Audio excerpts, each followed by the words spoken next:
We're so excited to have a wonderful lineup of speakers with us here today. And I'm going to be honored to introduce our opening speaker, Secretary DeAngela Burns Wallace from the great state of Kansas. She's a Secretary of Administration for the state of Kansas. She's been focused on service for the majority of her career. If you go to NASCA's website, pull up our learning management system, you can see her entire bio, but just a very small snippet for you to know. Dr. Burns Wallace currently serves on Stanford University's Board of Governors. She's previously held board roles in numerous local, regional, and national organizations like the College Board, the Heart of Missouri United Way, St. Louis Graduates, as well as serving on national and international selection committees, including the Gates Millennium Scholars, the Dell Foundation Scholars, and Rhodes, Marshall, and Fulbright Fellowships. What an amazing bio that she has to bring to us today. So Secretary, we're going to turn the screen over to you and let you bring your comments to our group. Good afternoon, everyone. Can you hear me? Give me some thumbs up so I know that you're out there. Perfect. Well, hello from the great state of Kansas. I am actually in our state capitol. I am using the Lieutenant Governor's conference room to come to you today. I'm in the office because, this is for us we're off session, but my joint committees are meeting today. So I had the pleasure of spending the morning with my legislators before joining you this afternoon. I am so excited to join you with this conversation about driving innovation and change. We are in such a, all the words that we don't want to hear, from unprecedented, historic, all of those types of things that we are facing right now. But there is a space right now in terms of dealing with change that is impacting every single decision and every conversation that we are having in our states. So thinking about that likelihood of success was something, as we talked around this topic and thought about, how do we talk about this? We sit in places and we sit in, our organizations, and we're always facing change. It's a day-to-day thing of what we do. We manage change. That's what we do for many of our states and for our agencies. I want us to think about not just managing it, not just dealing with how do we get through it, but how do we actually thrive in those moments of change. I joined the state about a year ago. I came out of a 15-year career in higher education and joined the governor's cabinet as the Secretary of Administration and also the Chief Information Technology Officer for the state. So I hold two agencies. And I walked into two spaces with amazing staff that were dedicated and committed to the mission of the state and all that we needed to do. But there was also a reality that morale was low. These were agencies that had been depleted of resources and staffing that was necessary to deliver their jobs. The investment in the infrastructure, in the resources, in the equipment, and in the staff and staff development had been depleted. And so we sat in a place under a new administration that, with the governor and all of her cabinet coming in, we were eager and ready to move and to engage on behalf of the citizens of Kansas and to make it stronger and better and to deliver more. But you walk into an environment that has been depleted, and to immediately walk in the door and to say, hey, I know it's been a tough road, but now we're getting ready to ramp up and do so much more. And to energize that staff, to just walk in and say, let's go and let's get out the gate is hard to do.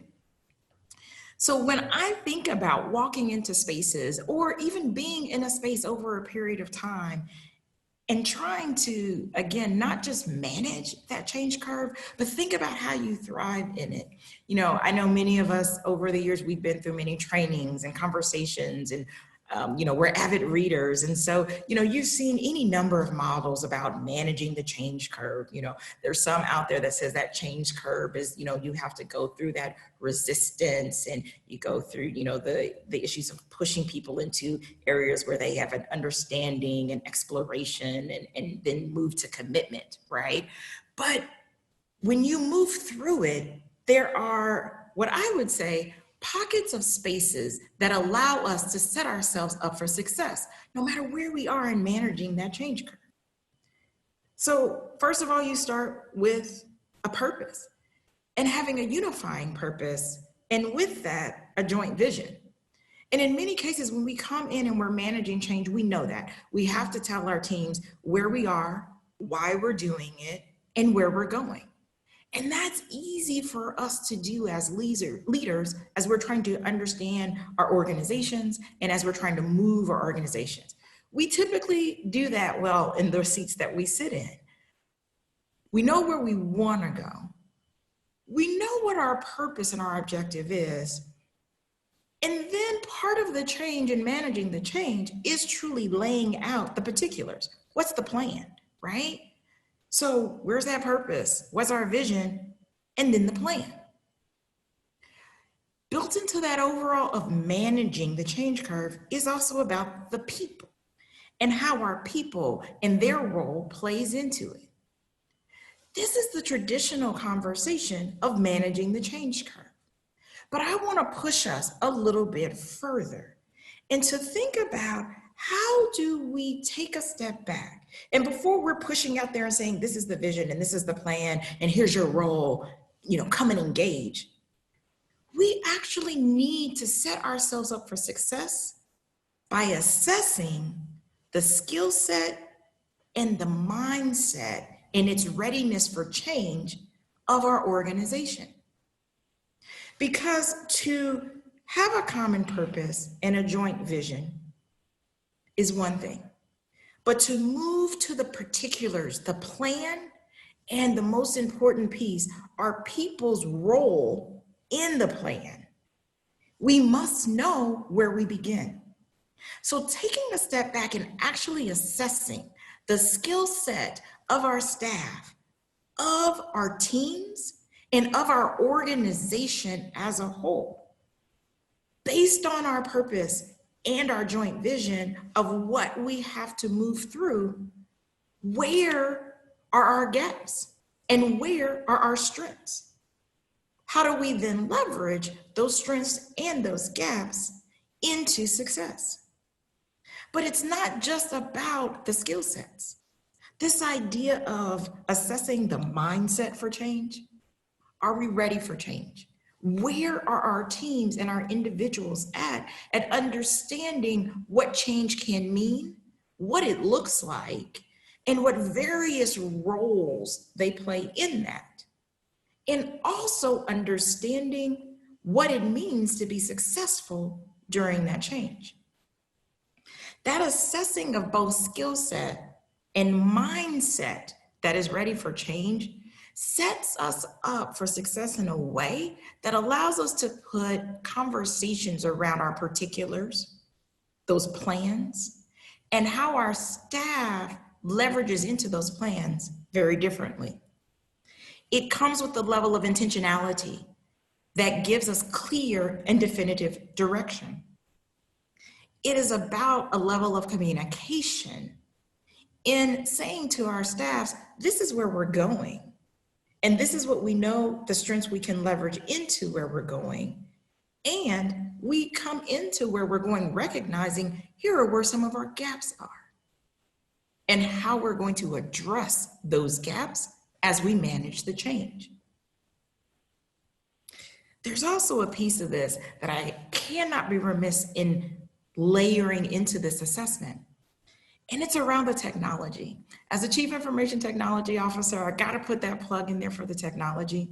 But I say all the time that strategy should drive the technology and technology cannot drive strategy.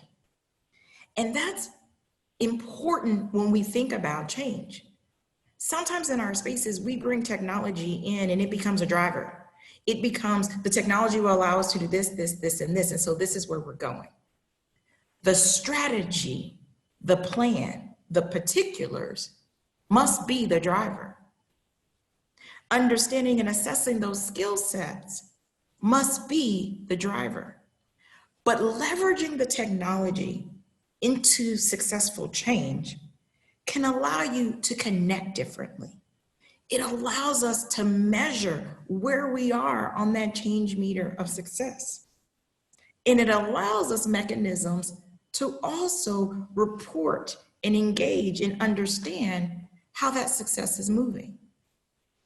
It plays a key and critical role in so much we do in understanding and developing our business processes. It can't lead, but it can be a key component when we understand what our skill sets are across our organization, across our teams, and across our individual staff members. I'm gonna highlight that again one more time because I use the example of when I came into the state of Kansas to think about, I walked in the door and I had these two very large and integral agencies that administer the backbone of what the state has to accomplish. I had to take apart and think about them from a change management standpoint at the organizational level. What did it mean to make a difference or to have a change at the actual organizational level for these agencies? But within that, and doing that assessment of skill set and mindset, I had to also take apart the teams, my procurement team, my personnel team, my state print operation, legal counsel, facilities and buildings, accounting and reporting, all of the various pieces, financial management.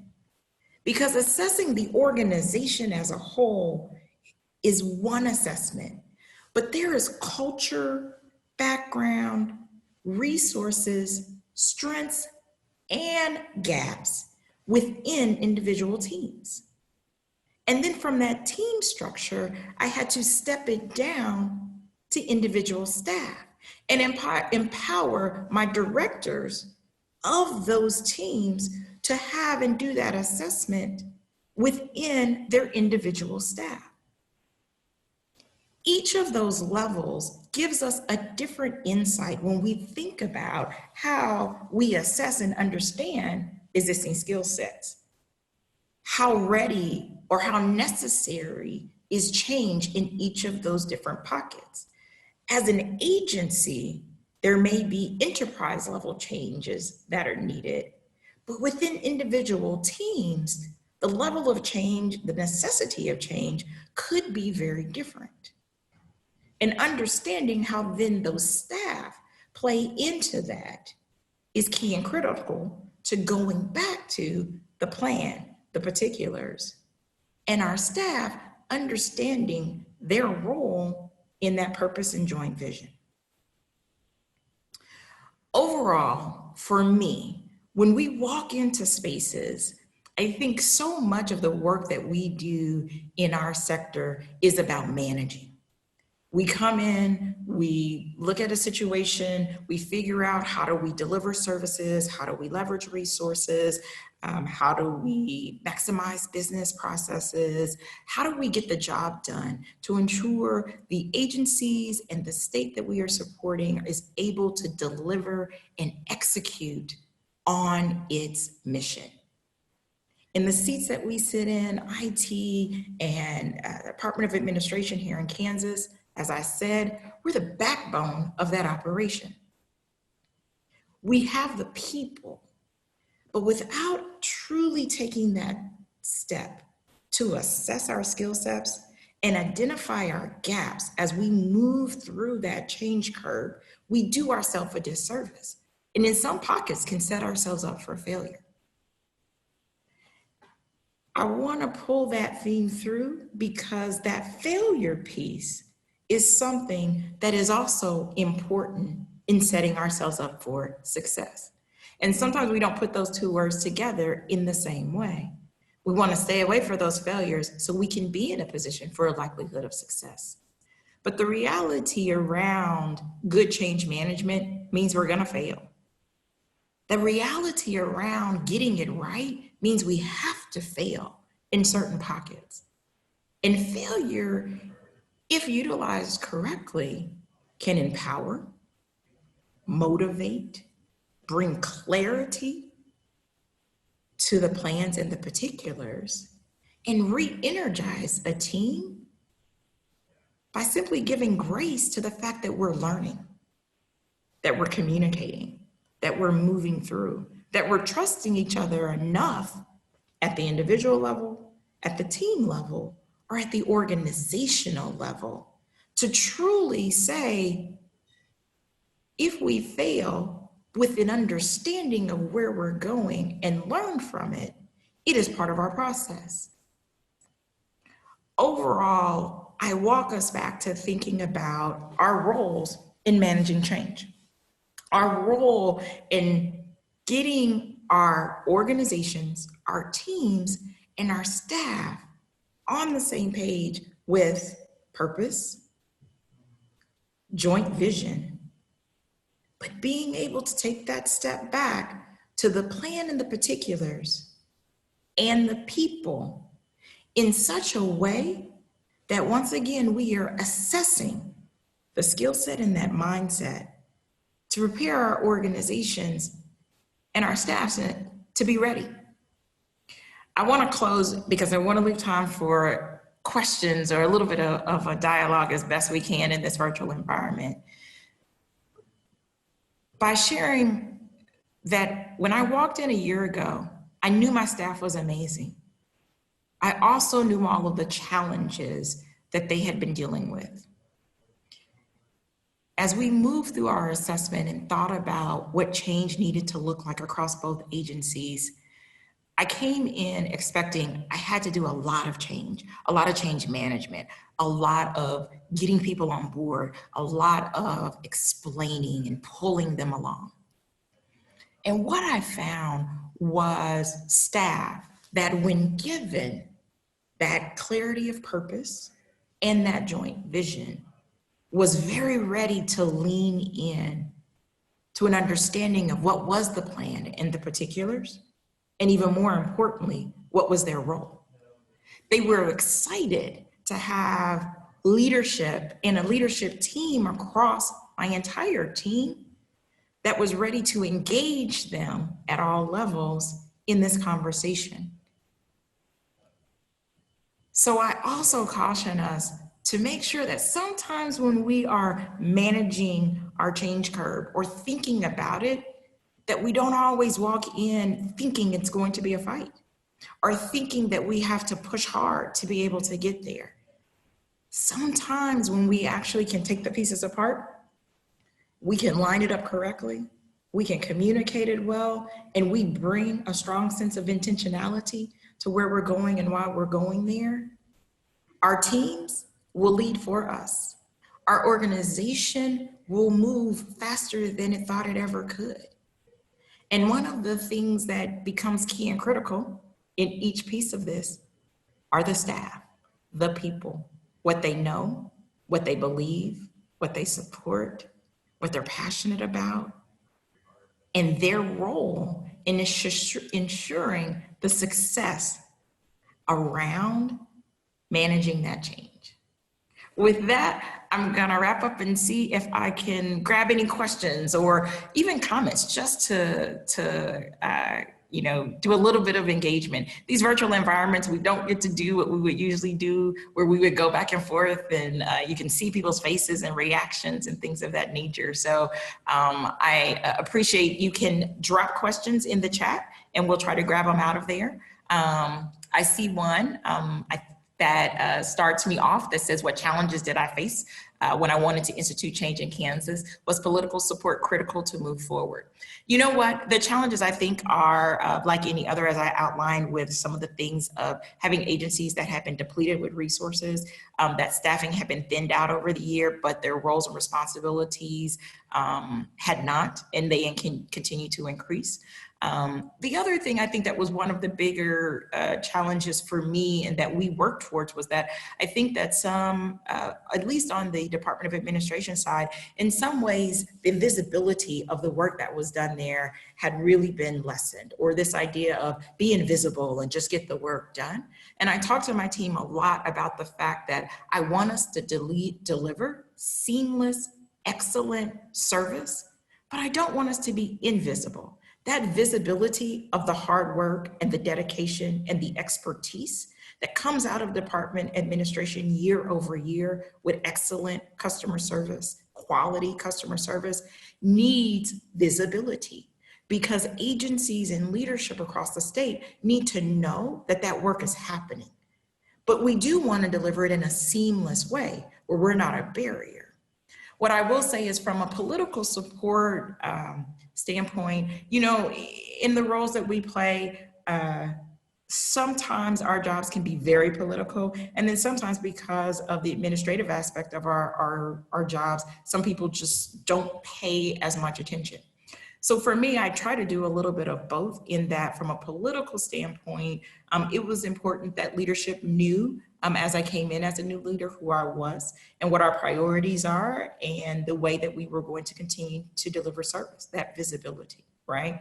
But it was also important that they knew, from kind of getting support or buy-in into new initiatives that we needed to launch or move along, to instill trust, to build confidence in the work that we can do and deliver. That was more on my IT side, that had some of that trust that had been kind of eroded over time. But most importantly, that relationship building that confidence, showing accountability, and truly being able to deliver on the things that we said that we were going to accomplish during the period of time with the funding that we had. That was key and critical to continuing to build that political leadership. All right. Secretary Wallace, we've got a couple of questions in chat, if you don't mind me reading them out to you. Please do. So actually, I'd love to start with a selfish question. You're an amazing communicator. Can you just speak to how you are communicating to employees who are living these very disrupted lives under enormous pressure to serve citizens, and frankly might be scared of the change that's coming? How are you structuring the conversations you're having with them, one-to-one or in written communications? We're doing both, all and everything in between. So, we have tried to push out guidance as regularly as possible. When our state moved to a phased reopening, within hours of the governor putting out the statewide phased reopening to businesses and communities, we had a government plan for reopening that went out the door, that layered right on top of her phased reopening. Kind of always providing the guidance of, here's what's coming next. Here's what we're thinking about. You need to know this, from that highest level. Then we've taken it down to the next level, where we're doing town halls or ask the leadership, where they're just like a Zoom meeting like this. We invite the staff to jump on, whoever wants to jump on, and then they get to ask me and the leadership team questions, right? It's like a 30-minute free for all. We do it once a month, and it's like, what do you want to know? Right? And it's great. But then we're also doing the one-on-one communication. There are things that I send out for state your anniversary, your yearly anniversary with the state. We used to send out a little note card for me that says, just kind of thanks for your service for another year of, working with state government. Well, during this time, I haven't stopped that. We actually mail them to home addresses now instead of inter-office mail, so that my staff knows that we still recognize and appreciate your service. And we're looking at different ways to do that. We had some retirements, and we used to do like retirement parties and things like that. We did a retirement drive-by, you all, just kind of like the birthday parties. We got signed and stuck it in their yard and said, thank you for your years of service to the state. And then we drove by and honked. But just those types of things, keep doing what we're doing, right? So we've done kind of all the varying levels of it. But the one thing I would say, however we're doing the communication, we've tried to be transparent. If I don't have an answer, we're trying to say, we don't know that yet. If we know something is going to change, we're trying to say, this is what we're doing for now. We're going to reassess it in 30 days.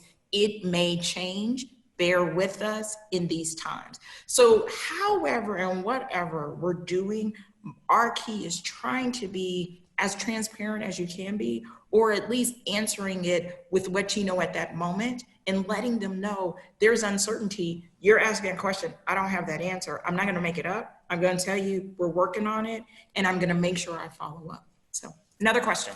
Truth, transparency, and follow-up. I love it. We've got 2 additional questions and only a minute left on time, so I'm actually going to merge them because I think they're related.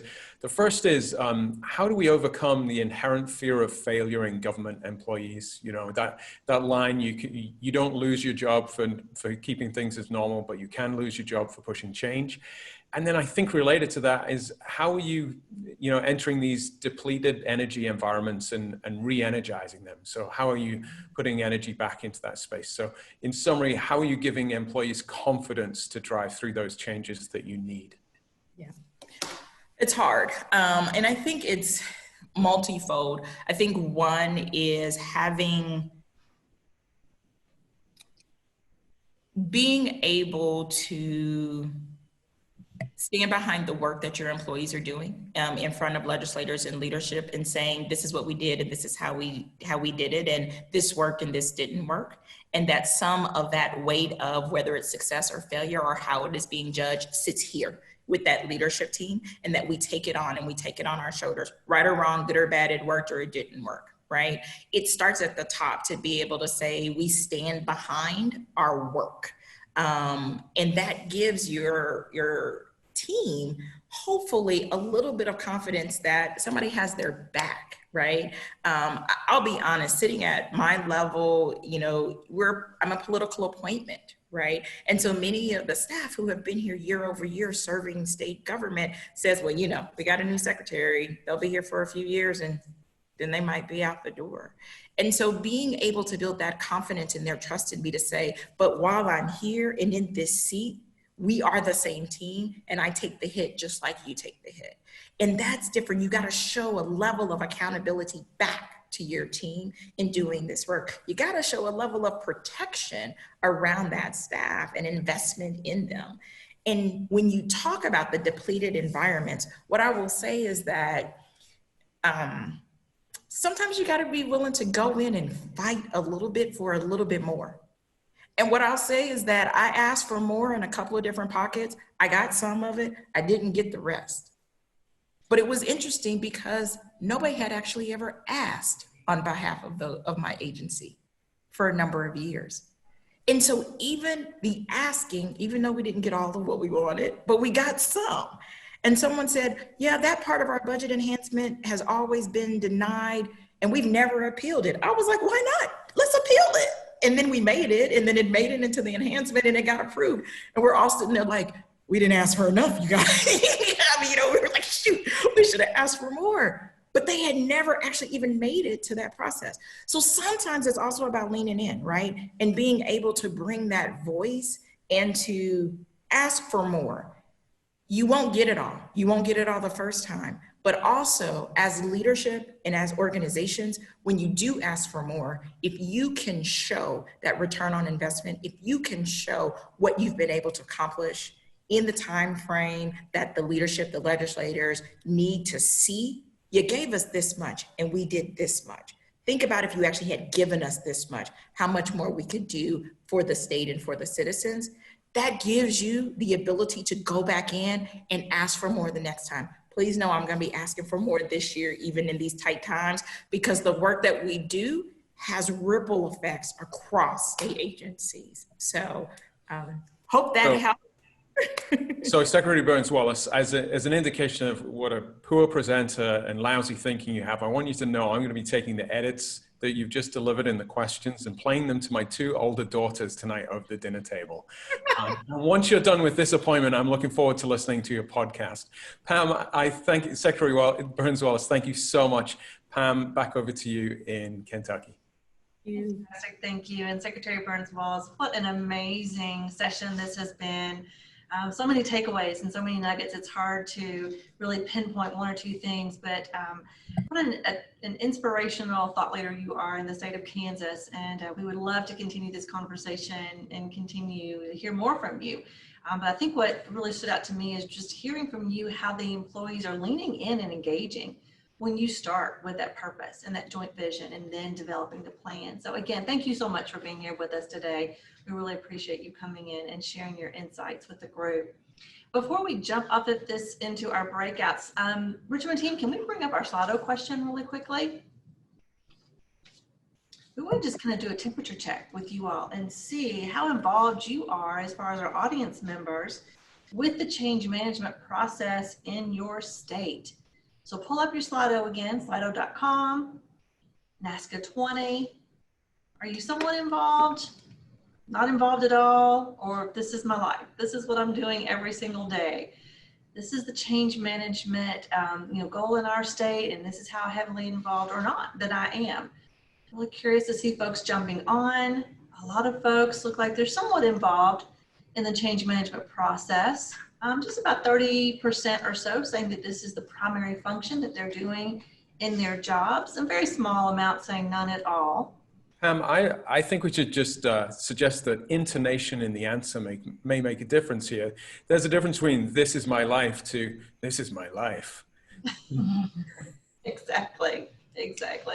So this is my life in a very positive sense in this response.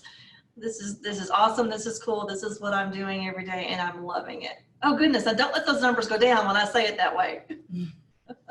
So it looks like the majority of our respondents are saying that they are somewhat involved in change management process. And as we continue throughout this afternoon, you're going to see how NASCA has been heavily involved with continuous improvement in the change management process. And Jamie's going to walk us through some of that in just a moment. But before we get there, let me just give you another friendly reminder to rename yourself. Kale's going to bring our breakout slide back up again. You can see here, these are the 8 different breakout rooms that we're going to go to after we have one more presentation. But if you will just choose A through H, then your name, and then tell us what state you're from, then you'll be able to be dropped in this room after our next session. You're going to have 2 opportunities. So this is just the first time for you to go into a breakout room. You'll be able to engage with those in the room, have an activity, work with these states on different aspects of their work, and then we'll come back together and you'll have a second opportunity to choose a second breakout after we do that. Well, let's introduce our next speaker, Julie Teehan. We're so thrilled to have Julie with us today and to hear her comments.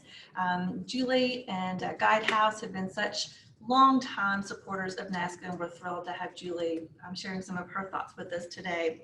Julie is an evangelist for change. She creates environments where people and organizations thrive, where families are formed to deliver transformative and sustainable results. For the past 20 years, she's been an organizational Sherpa, using a combination of strategy, behavioral science, creativity, and her endless energy, a lot of coffee along the way as well, to help businesses navigate their journey to something better. So Julie, thanks so much for joining us. We're excited to hear your comments, and we'll turn it over to you.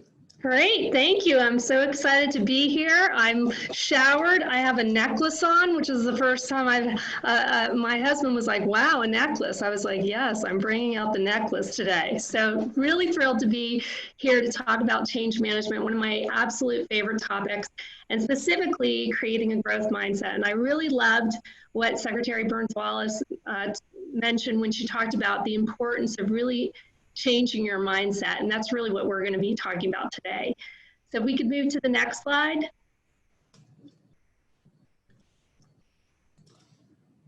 Great. So my objectives today are we're going to have a little bit of fun with some brain games. We're going to learn about patterns of human behavior and highlight how a growth mindset can change those behaviors. You know, behavior is just simply how you conduct yourself. The phrase "oh, behave," which I think was popularized by Austin Powers, usually refers to something saucy, shocking, amusing, or suggestive. So I'm not going to be very saucy today, but hopefully this will be informative and amusing, and will give you some food for thought and some insights to take forward. Next slide. So I just wanted to give a little bit about me and my background. This is what I call my logo bio. I hail from the hills of West Virginia. I'm very proud of my Irish heritage. I found early on when I was elected, yes, elected as my school mascot, the Patriot, that I had an affinity for driving and influencing behavior. By the way, I was always perplexed by how the boys' fascination was with the cheerleaders when I had a musket and a tri-corner hat, really differentiated myself. But despite that, it paled in comparison to the cheerleaders. My first job was working for Allegheny Power System at Fort Martin Power Station. I was doing some OSHA-related training, and I really loved, again, how training and how you could use training to change behavior. I went to Loyola University, where I studied psychology, and then I went on to Johns Hopkins, where I got a master's degree in behavioral science.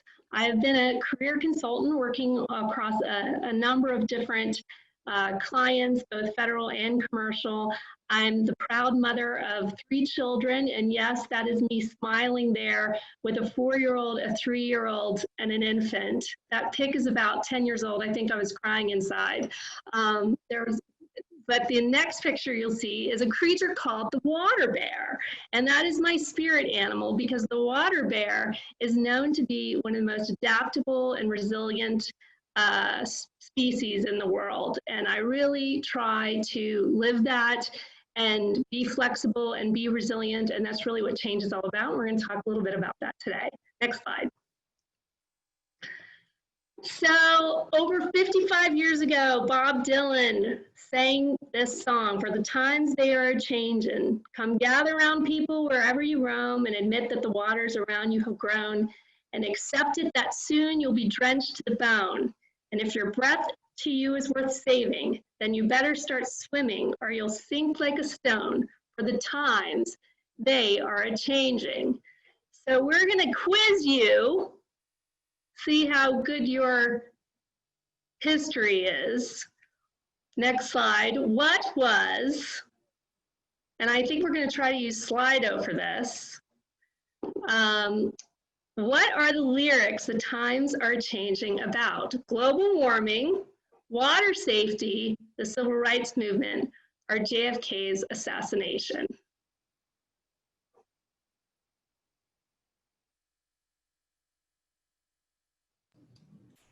Hey, Scott, I think you're muted. Terrible when the studio's muted. So we're going to leave these slides up so people can see them, and then just post in chat which you think it is. Don't copy other smart people. Go with your own view. A, global warming. B, water safety. C, civil rights. Or D, JFK's assassination. All right, well, it looks like we have some good A students here. I knew you guys weren't average. So the answer is C. And speaking of change, we are certainly in another social justice movement right now that is a big change and really exciting and an important change in the world. But I'd like to talk about some others. Next slide. So by 2025, they're predicting, according to some economists, that in 5 years, more than 50% of our US workforce will be so-called freelance workers. Next slide. And in case, maybe you've watched the news lately, we are living through a global pandemic. You might have heard about it, all kidding aside. This is a huge change that we're going through right now, a huge shift in behavior. The average person has an attention span of about 8 seconds, which is a second less than a goldfish. So, which means you probably already stopped listening to me right now, and I can just stop and go home. But I recently read an article that said that the average focused attention span is 4 minutes on Zoom. So I know we're well into that. So I'm really hoping that you'll stay with me throughout the presentation. Next slide. So yes, change is all around us, and actually I hate that word, change management, because it's almost kind of lost its impact. There's a lot of us saying, like, what is going on right now? What is going on in the world? There's a lot of change. It's constantly happening, and it's a lot. Next slide. So, but when it comes to the workplace, change nothing, nothing changes. And really, at the end of the day, that's the simple truth. Change nothing, nothing changes. It's hard, but if you don't change, the world spins madly on and potentially will leave you flat-footed, or even worse, failing your customers, your constituents, the people that you serve. So let's take a trip back in time. Most Americans over the age of 30, including myself, have fond memories of that logo right there in the top left, Blockbuster. It was you know, well lit, everything at your fingertips store, unlimited options, unlimited movies. It was a phenomenon, building a network of over 9,000 stores with more than 84,000 employees. And then slowly, and then very quickly, Americans forgot all about Blockbuster. Blockbuster went from this sleek and modern store to basically being defunct in about 3 years, and they declared bankruptcy in 2010, and you probably didn't notice. But what's interesting about that story is that Blockbuster had the opportunity to buy Netflix in 2000. And they balked. They were like, no one will want, you know, people like to get out of the house. No one will want to, you know, have this, this streaming option. And they could have bought them for 50 million. And today they're worth over 94 million, more than Disney. So while that's, you know, a story in the commercial world, it's one of my favorite stories because it's about an organization that had the opportunity to change and then didn't. And then the world spun madly on and they were forced to change in a way that they never anticipated. And then there's all these new, you know, these new entrants with Netflix, Blue Apron, Birchbox. If you're not willing to change, the world will force change upon you. Next slide. So why is it so hard? Because change is actually registered as pain in your lizard brain. They've done behavioral studies and change is actually recorded in your brain as pain. So what is your lizard brain? So when new external stimuli, such as challenges represented by technology or whatever your driver may be, enter the brain, they automatically, or your brain automatically compares it to existing knowledge. And in the very, very primal, the oldest part of your brain, which is the lizard brain, if that new stimuli is inconsistent with what the brain already knows, that working memory, there's a problem.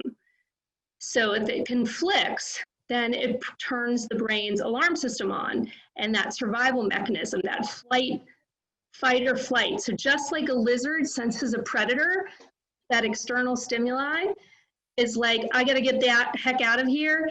You know, that fight or flight instinct is in all of us. And it's often how we respond to change. We see it as a threat. We want to fight it. We want to get away from it. And today we're gonna talk about how we change our mindset so that that isn't our immediate instinct. Next slide. So let's take a look at the brain really quickly. The lizard brain is that oldest part. It's actually right there in the brain stem. I think the brain is super cool. I'm a total neuroscience junkie. I read Psychology Today and neuroscience journals often. I just love to understand how we make decisions and how outside influences cause us to move from inaction to action, which is really what change management is all about. But it's a very complex organization, and good change management really appeals to all of it. It's like addressing the frontal lobe, the parietal lobe, the temporal lobe. You know, it's really appealing to all of those different senses and all of those different components of the brain. So we're going to focus on first on the occipital lobe with a quick exercise. Next slide. All right, what colors are in this dress? A, gold and white, or B, black and royal blue? So if you post your answers to the chat, but I want to say without doubt it's gold and white. So anybody saying it's not gold and white is wrong. Is that right, Julie? Well, I'm looking at the chat to see what people say. Black and blue, black and blue. So the follow-up question that I'm intrigued in is how certain are people about the colors? They're very certain about the colors. So moving to the next slide. So this dress, you may have remembered this, became a viral internet sensation in February 2015 when viewers disagreed over the colors. And you talked about how certain, like I did this exercise recently with my 2 teenage boys, and they clearly saw black and blue and were almost incensed when I said that I see it as gold and white.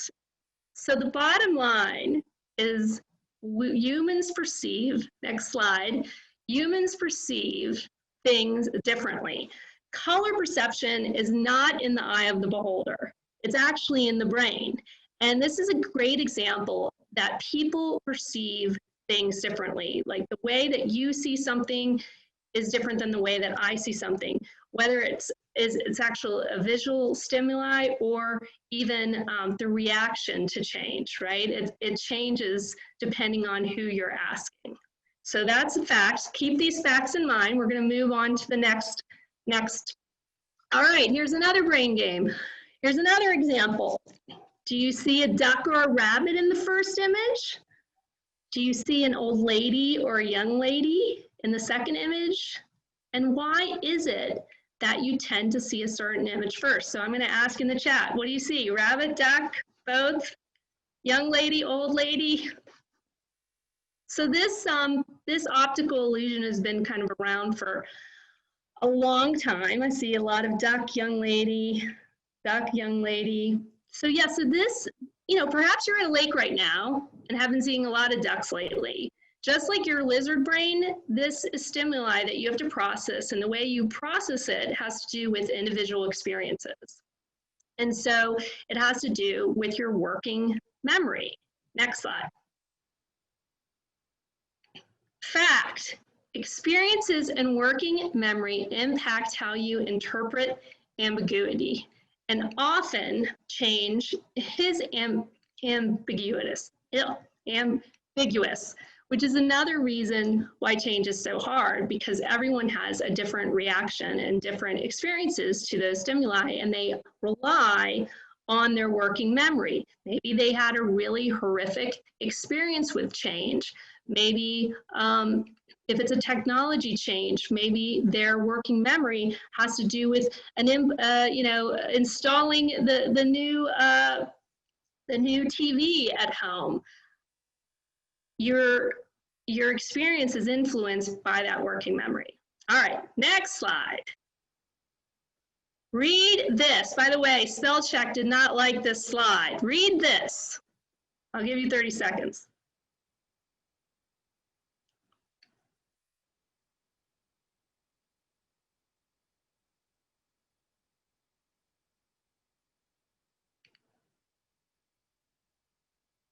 All right, so hopefully all of you had a chance to read this.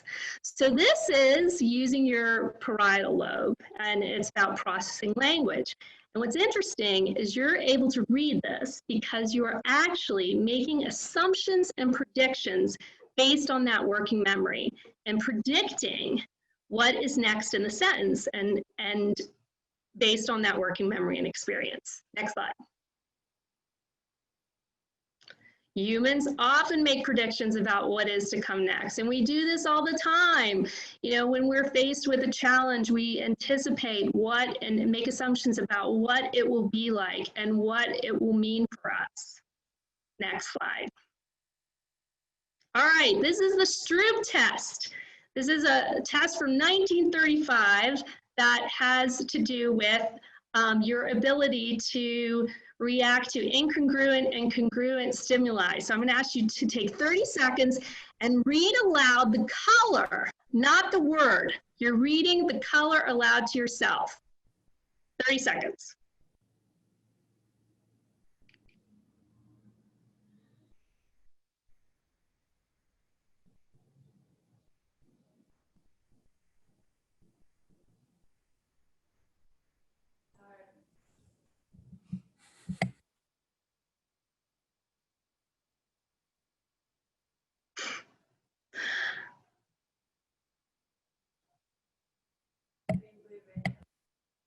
Okay. All right, how we do? I see some things in the chat that this was really hard. Yes. Next slide. Why was that so hard? So 2 things are happening. Your automated process is language. That is the process you're probably most comfortable reading. Like you've been reading since you were in grade school. It's easier to process language than having to process color. And thus you default to that process that is easier. However, I love this example because it shows that given time and practice, you can move away from that default mechanism. You can actually, humans can selectively focus on specific information and ignore other information. So when they've done this Stroop test, when they've done it and repeated it, people are able to more quickly say aloud the color because you actually are creating that working memory and of how to do it and how to deal with that new way of doing things. And people get much faster. Next slide. All right, if I gave you a $100 bill today and you lost it, but then you found another $100 bill, you're walking your dog tonight on the street and you find one, would you A, think I could have had $200, or B, think, wow, I'm breaking even and lucky to have $100?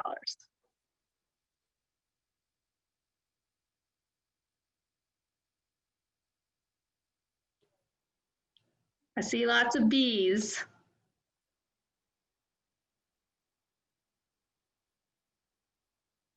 So when most people, you guys are an interesting group, when most people, next slide, when most people are confronted with this, they'll say, A, I could have had $200 because humans have something called loss aversion.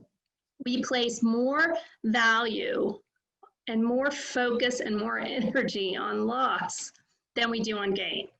So my husband loves to play poker, has a, typically has a monthly poker night, although that hasn't happened in some time.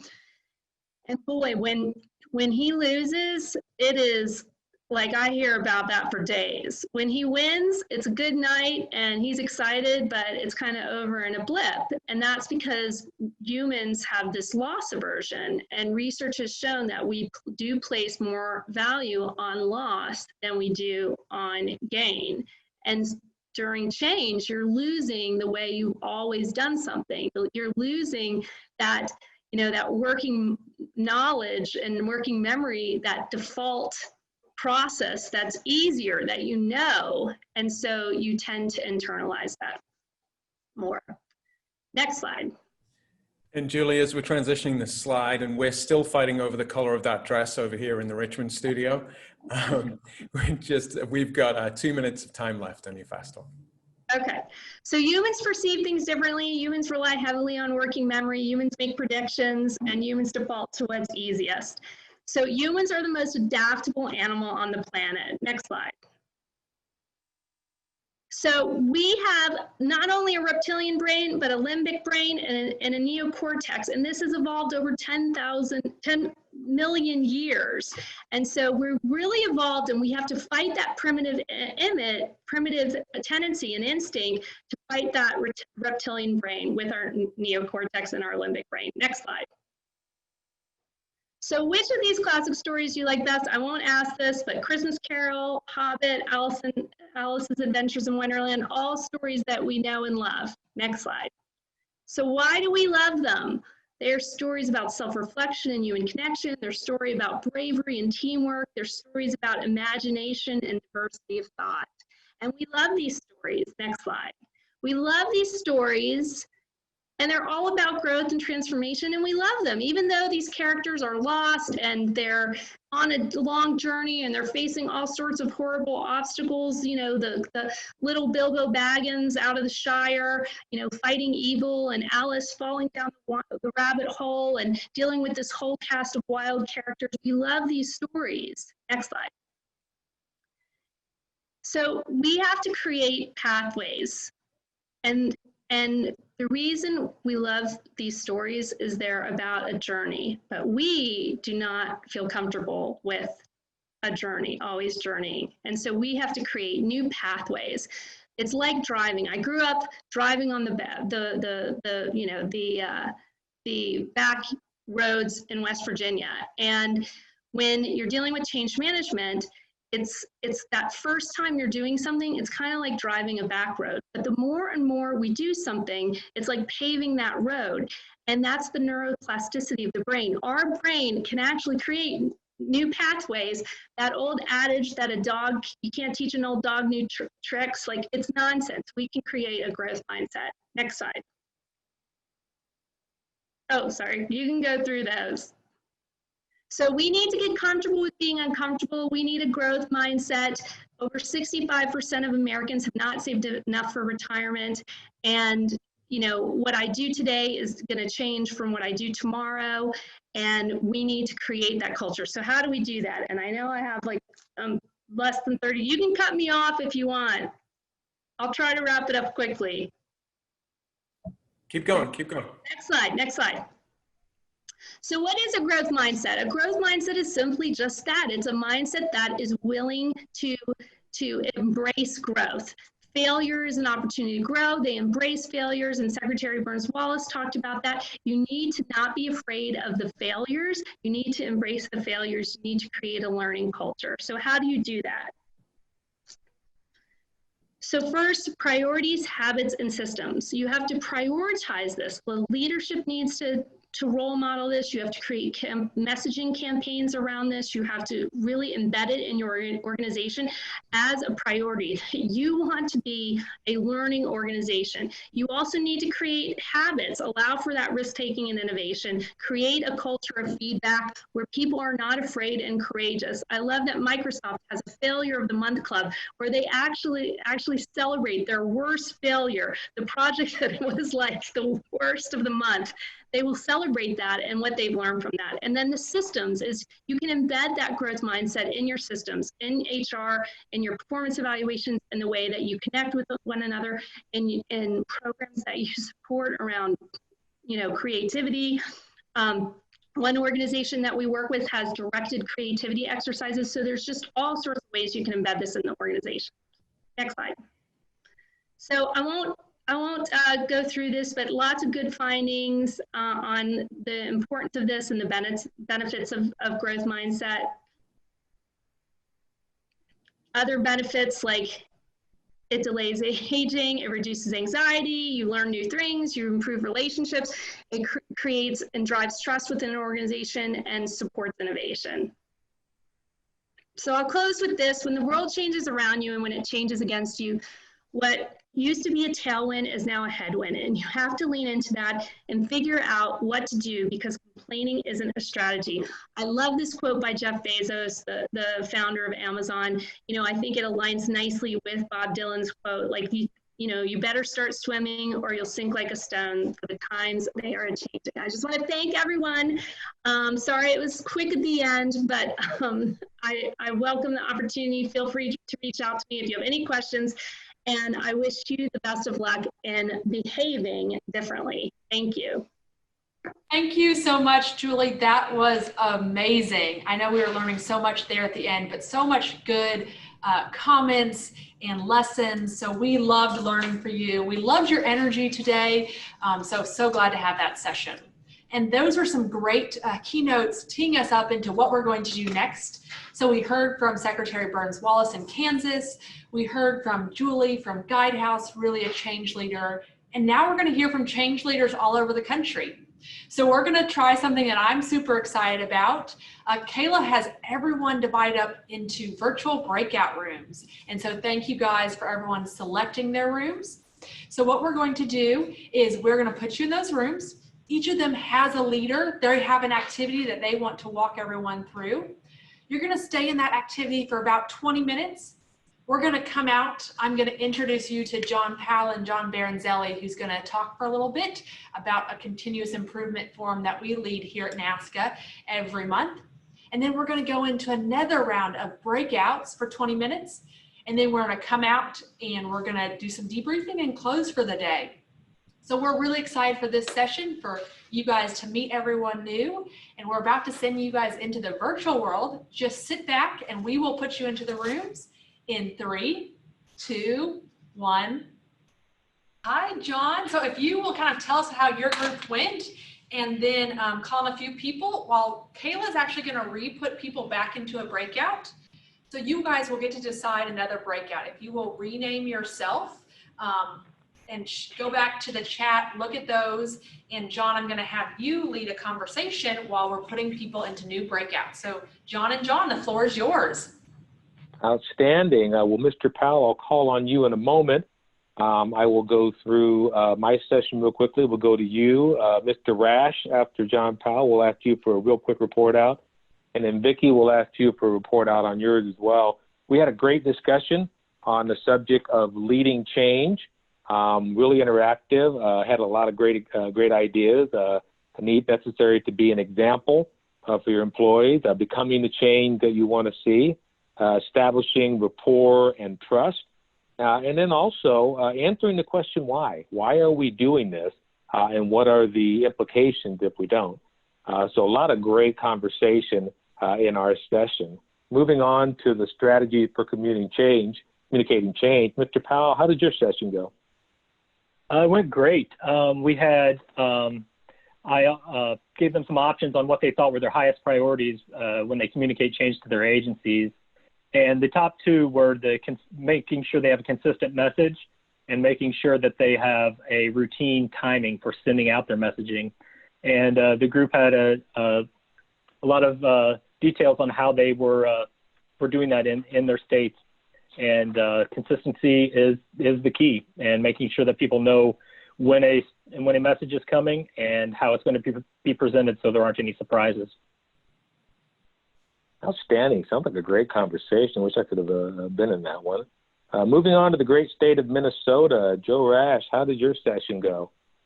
It went really well. It was quite engaging, and what I took away from that, which I thought was really helpful, was that both in states of Tennessee and Illinois, there's a method to the madness.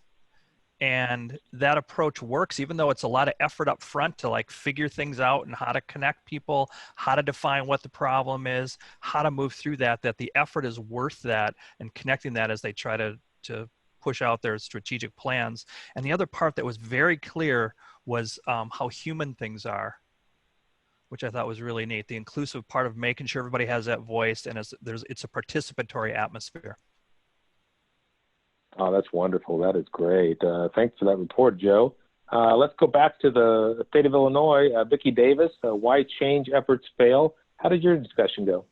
It was a great discussion.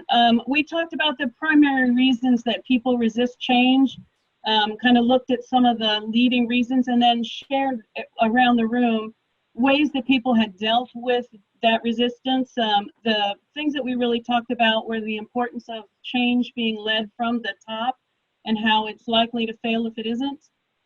We talked about the importance of involving all the different layers and getting people on board. Talked about the importance of humor and being willing to, be the jokester, and the importance of communicating, because one of the leading resistance issues is under communication. And we talked about the importance of communicating often. So that was a really healthy conversation that we had inside our group. Outstanding. Sounds like a great conversation as well. And you could write a book on why change efforts fail. I think some people probably have. I'll check in with Jamie and Kayla, see how we're doing in terms of getting into breakout rooms. We need a bit more time. Just like 2 more minutes. We're getting so close. I want to thank everyone for your energy. I popped in some of those breakout rooms. You guys are doing awesome, bringing all of this and learning and really connecting. That's what NASCA is about, is bringing people from all over the country and connecting. So I loved what Joe from Minnesota said about learning from Tennessee and learning from the other people in his group. So John, if you'll give us about a minute more on a bow on what you learned in your group, we'll send people out into breakouts. Well, certainly. What I will say, though, is I let everybody know that I got a call from Jamie Rogers about 3 months ago, I think. And Jamie, what I heard was she invited me to be part of a NASCAR speed session. And I got really excited and I can't wait for that. I've been in lockdown for months. I mean, will Kyle Busch be there? And then she very quietly corrected me and said, no, John, not NASCAR, NASCA. And it's more of a speed dating kind of thing. And I said, well, you know, with all due respect, Jamie, I don't think anybody wants to be speed dating with me. And she said, no, what we're trying to do is get a speed session, you know, kind of like speed dating where people pop in and have a real quick conversation. And I think this is really an excellent format for doing that because you can get a lot of information really recorded quickly. And as we talked about, our session was really, really fun, really able to get a lot of information out and kind of share. I'd love to converse further on some of the information that was pulled together in the session. But what I want people to know is that we do this on a monthly basis. Jamie has been manning up the Continuous Improvement Forum for quite some time. And the Continuous Improvement Forum, it actually featured operational excellence officers from across the country. And these people, these rooms that you're going into, and this state rivalry that you're seeing, we've been doing this for quite a while, some of us more than a year. We get together on a annual monthly basis. We talk about what we're doing and talk about these subjects just like this. Because, you know, all of us do this for a living, but nobody, I don't think, would consider themselves to be an expert. We're facilitators, we're practitioners, and we learn, and we're learning from this interaction as well. Are we ready for our breakout room, Jamie, or you need more time? No, that was perfect. And thank you for giving a pitch to the continuous improvement. I look forward to it every month. So with that, let's go back around the country and fly to our virtual rooms. Kayla has you guys assigned. We'll go in 3, 2, 1. Thanks everyone for coming back from the breakouts. I hope you met someone new. You got to talk to someone from another state. Just really connect and collaborate what NASCA is all about. So with that, I'm going to hand it to our 2 liaisons that help lead our continuous improvement forum every month for some more report outs. Then I will wrap up and we will call it a day. So John Baranzelli, we are going to go ahead and spotlight you and unmute you. The floor is yours. All right, wonderful. Well, we're going to run through Ohio, Iowa, Pennsylvania, and Arizona in that order.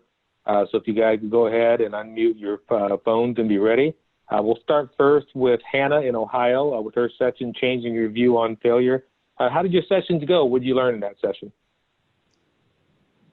So John, we had really great conversation just around the need to acknowledge and really support our employees and our colleagues as we're working through failure.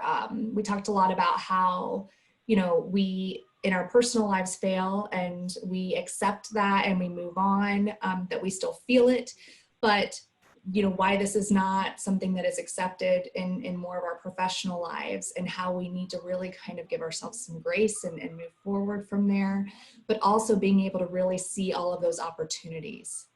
Like those opportunities are there and we miss so many of them when we feel shame about failure instead of really maximizing on it. So it was a great conversation. It sounds like a great conversation and a great subject. I mean, that is absolutely essential in order to reaching operational excellence. If you got an organization full of people afraid to make a mistake, you're not going to make any progress. So thank you for that, Hannah. Let's go to Iowa next. To Marcia, who's, you know, you had some rough weather there yesterday. So I hope everything's good on your end. You had the session running the experiment. How did your sessions go, Marcia? I thought the sessions went great. Running the experiment, we talked just a little bit at the end about getting back to the basics, talking about, you know, how can we start small? How can we really take small bites and be safe when we start talking about change management? Because a lot of times we are not ready for change because it's the way we've always done it. And so running the experiment, doing a PDCA cycle allows folks the chance to experiment and also to fail because it's just in a small bite. And that can be done also without passing judgment, which is something sometimes can be intimidating. If we put ourselves out there to talk about possible ways to be changing something, and then running the experiment about it, we talked about, you know, how it's important to set the expectations up for a team about looking at the process, not the people. And that's what helps it to be successful. And again, going back to the times we're in, we all need to kind of look at what are our processes and how did we have to change quickly, or are there things that we need to change today in order to meet where we are in our current state? So a great tool for taking little bites at small opportunities. That's great. I love how that's aligned with what Hannah did with her session as well, because running the experiment, like you said, you have to allow people to fail in order to do that. Me and my office attended the AME conference in Chicago in November, and one of the speakers was a guy named Richard Sheridan. He loved to say, let's just run the experiment. And that's become kind of a buzzword in our office now. We'll say that all the time, run the experiment. So thank you for that report out, Marcia. Let's go to Pennsylvania next. Beth, your session was, it's a stretch. A lot of physical activity, it sounds like, in that session. How'd your session go, Beth? I think it went well. Our whole idea was to try to push people out of their comfort zones by changing their appearance. And if you can't tell, I've done the same a little bit. But we wanted to have people reach outside of their comfort zone and embrace change, and then kind of demonstrate how people can feel off balance if they're not aware of changes. So it's stressful. And we had that anxiety-inducing experiment in our 20-minute session.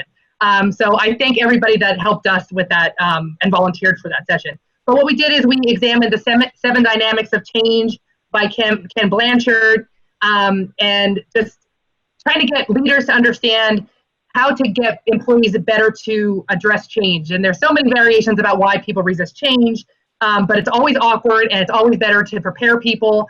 And people will be turned off if their organization has not been successful at embracing or have been successful with changes in the past, so they might be just completely closed off to it. So we kind of examined a lot of that. And we just tried to have fun and have people be engaged, and it was wonderful. I could do it all day, honestly. It was so much fun. So thank you for allowing Pennsylvania to be part of this. I love it, of course, and I like the idea of inducing that anxiety. So as leaders, we get an idea of what people are dealing with when we roll these things out. I mean, empathy goes a long way to explaining a lot of the behaviors that we see there. And maybe it's not necessarily resistance. Maybe it's just this anxiety manifesting itself as resistance. So I think that is a great, great takeaway. So thank you for that, Beth. And finally, let's go to Arizona, to Janine. I love the title, Sit Back and Consult. How did your sessions go, Janine?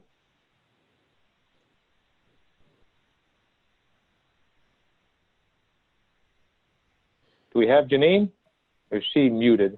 So John, we don't have a video or audio for Janine right now, which I suggest means that she's had an urgent call from the governor and she's dealing with that right now. Either that or she went for that glass of bourbon you talked about earlier. But we should say we are running somewhat of an award ceremony here, and Beth certainly wins for the greatest lobbying to be in her group. And for the right sum of money, we will release the advance recordings from the prep for this call, where you had asked Jamie whether she was actually interested in your opinion or you were just filler as Kayla prepared the next breakout groups. And I just want to say you have made a phenomenal filler, and there is a career waiting for you in sports broadcasting. I've had 30 years of practice in doing that type of filling in. So I like that a lot. And I got to say, Beth, shame on you for all of the advertising. I didn't realize we could do that.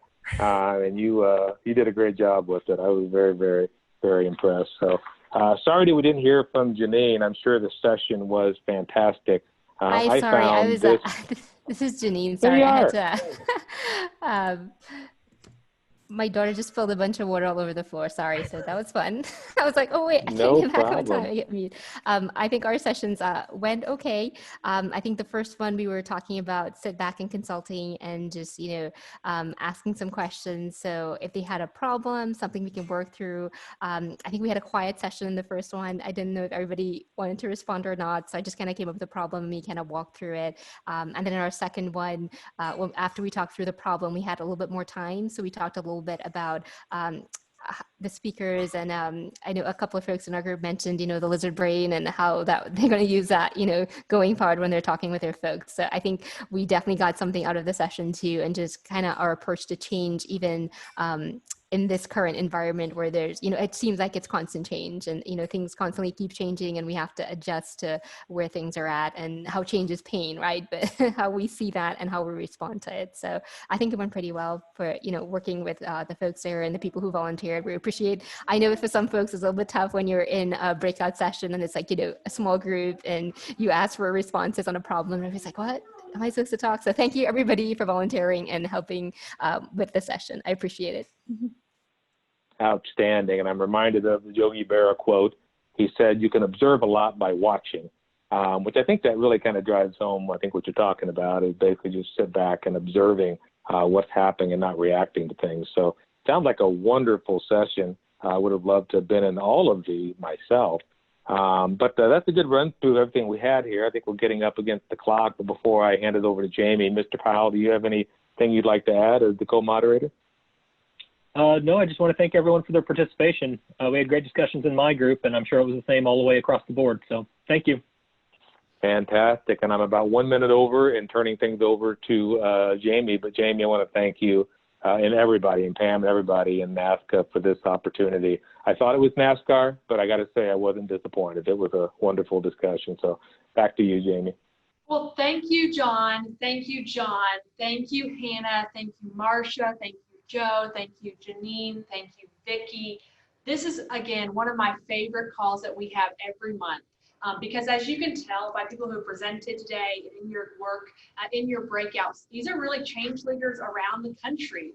And we are just honored to be able to have this space to convene and connect states. So if you guys want to be involved on our website, you can just email the NASCA, the headquarters at nasca.org, and we will get you into the right place and plugged in. So with that, we have 2 evaluation questions. And so our team over in Richmond are launching those. So if you log back into Slido, the first one was this session, did it meet your objectives for attending? And so if you will answer disagree, agree, strongly agree, it'll help us know about this session. So again, for those, you can go to slido.com, disagree, agree, strongly agree.